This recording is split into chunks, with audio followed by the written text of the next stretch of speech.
Καλησπέρα σας, το Μιλάμε Καθαρά. Έχει έρθει να δει την εκπληκτική παράσταση Οι Εραστές της Βιών, συγχωρέστε με.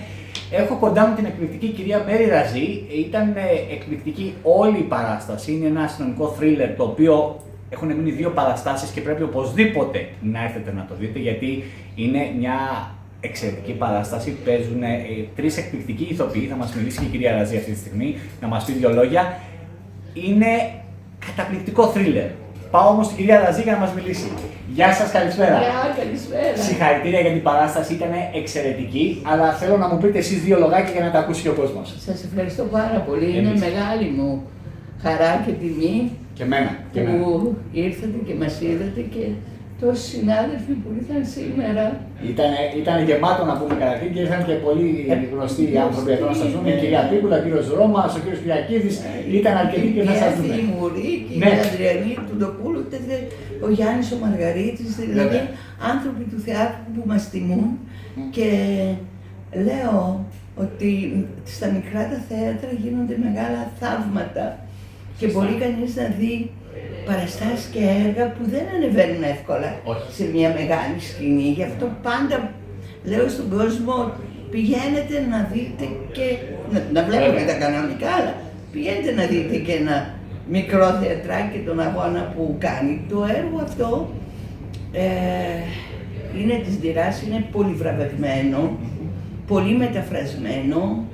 Και στην Ελλάδα δεν παίζεται συχνά. Μάλιστα. Δεν είναι εύπεπτο, αλλά δεν καταλαβαίνεις ότι περνάει 1 ώρα και 20 λεπτά. Όχι. Το παρακλείς, τελείωσε. Ναι. Και όμως τελειώνει ο χρόνος και θέλεις κι άλλο. Παρόλο που μιλάμε για ένα κείμενο που θέλει το θεατή να είναι παρόν και σε όλη τη διάρκεια, δεν μπορεί να αποσπαστεί, να είναι και συγκεντρωμένος. Μπορώ να πω ότι, με συγχωρείτε που ότι όλοι οι θεατές ήμασταν προσιλωμένοι όλη τη διάρκεια του έργου.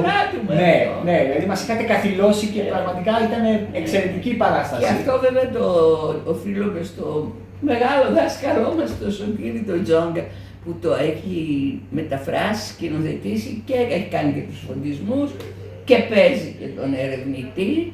Επίσης, άλλος σπουδαίος συνεργάτης μας είναι πολλά χρόνια, 40 τόσα χρόνια, ο Μιχάλης ο Δούγκος, που τελευταία έκανε και τα κοστούμια στον Καποδίστρια, ο Νίκος ο Χαριζάνος, μόνιμος συνεργάτης μας, που είναι από τους λίγους Έλληνες που έχουν γράψει δίσκους στο εξωτερικό, στην Deutsche Grammophon. Ναι. Επίσης, μαζί με μένα παίζει και ο Δημήτρης ο Παπα-Νικολάου, που το βλέπετε στα σύριαλ, το Πορτολεόνι, το παιδί, και βέβαια ο Σωτήρης ο Τσόγκας, βοηθός σκηνοθέτη, είναι ένας απόφυτος της σχολής μας, ο Ανδρέας ο Μαυρίδης, και θέλω να τους ευχαριστήσω όλους για την υπέροχη διαδρομή που είχα μέσα από αυτή την παράσταση, αλλά πιο πολύ θέλω να ευχαριστήσω τον κόσμο, γιατί το κοινό, ενώ ήταν να το κατεβάσουμε στις 26 Απριλίου, φτάσαμε να κατεβαίνει στις 31 Μαΐου, γιατί υπήρχε προσέλευση του κόσμου. Είχε πολύ κόσμο. Εγώ θα δανειστώ μια κουβέντα που είπατε πριν και είπατε και στο κοινό, ότι ο κόσμος πρέπει να πηγαίνει στα μικρά τα θέατρα. Είναι καλά τα μεγάλα τα θέατρα να τα παρακολουθούμε, αλλά και τα μικρά θέατρα χρειάζονται τη συμπαράστασή μας. Εγώ θα πω ότι γενικά το θέατρο, κυρία Ραζή, χρειάζεται στην συμπαράσταση του κόσμου. Βέβαια είναι δύσκολες οι εποχές, αλλά είναι και ένα πράγμα που εσείς οι ηθοποιοί δίνετε την ψυχή σας. Είναι δύσκολοι οι αγώνες που κάνετε και θα πρέπει να το εισπράτετε βέβαια, να έρχεται και ο κόσμος να είναι κοντά σας. Ναι. Γιατί μας προσφέρετε πολιτισμό, μας προσφέρετε την τέχνη αυτή την οποία είναι καταπληκτική, είτε θα μας κάνετε να γελάσουμε, είτε να παρακολουθήσουμε ένα θρίλερ, είτε να κλάψουμε, είτε το οτιδήποτε. Θα πρέπει λοιπόν ο κόσμος να είναι στα θέατρα, σε όλα τα θέατρα. Μικρά, μεγάλα. Αυτό. Έτσι όπως το είπατε. Στα μεγάλα. Σωστά. Αλλά μία φορά στο όσο μπορεί και το αντέχουν τα οικονομικά του να πάει να δει ένα μικρό θέατρο το χρόνο. Και ξέρει γιατί το λέω. Είμαι πρόεδρος της ΕΜΚΕΘΗ. Η ΕΜΚΕΘΗ είναι η Ένωση Μη Κερδοσκοπικών Θεάσεων, που έχει μέσα 80 μέλη, που είναι μόνο θέατρα κάτω των 100 θέσεων. πρέπει να πούμε ότι αυτά για να συντηρηθούν, επειδή ξέρετε δεν έχουν τη δυνατότητα να έχουν φίρμες, χρειάζονται την προσέλευση του κοινού και είναι η μεγαλύτερη μερίδα των εργαζομένων βρίσκονται μέσα σε αυτούς τους χώρους. Μάλιστα. Και ειδικά οι νέοι που μόλις τελειώνουν μια σχολή ή κάτι, είναι ανήσυχοι και κάνουν τις δικές τους δημιουργίες, νοικιάζουν τους χώρους τους και εκφράζονται. Μα μέσα από τους νέους θα βγει και κάτι διαφορετικό, κάτι καινούριο, κάτι που το χρειάζεται ο κόσμος. Ναι. Εγώ θα σας πω και το εξής, να κλείσουμε και να σας φωνάξω και στην εκπομπή μου να τα συζητήσουμε, να τα πούμε όλα. Εγώ και η εκπομπή μου θα είμαστε κοντά και σε εσάς και πάντα σε όλο το θέατρο είμαι κοντά.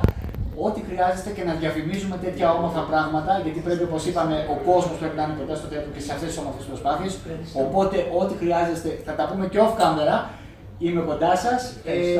Πείτε απλά στον κόσμο, έχουμε 2 παραστάσεις ακόμα. Ναι. Πότε είναι για να έρθει να το δει. Σάββατο, αύριο δηλαδή 30 Μαΐου, Ναι. στις 9 η ώρα και την Κυριακή 31 Μαΐου στις 8 η ώρα, θέατρο πρόβα, Υπήρου 39 και Αχαρνών γωνία, έλα Υπήρου και Αχαρνών με Ιουχαΐς, ακριβώς απέναντι από το κύτταρο. Εραστές της Βιών, μην το χάσετε. Είναι 2 τελευταίες παραστάσεις.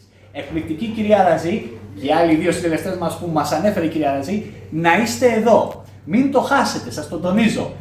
Και θα έχουμε και την κυρία Ραζή στο πλατό, θα τα πούμε από κοντά. Να είστε καλά, καλό σας βράδυ. Κυρία Ραζή, ευχαριστώ πάρα πολύ. Καλό σας βράδυ, ευχαριστώ.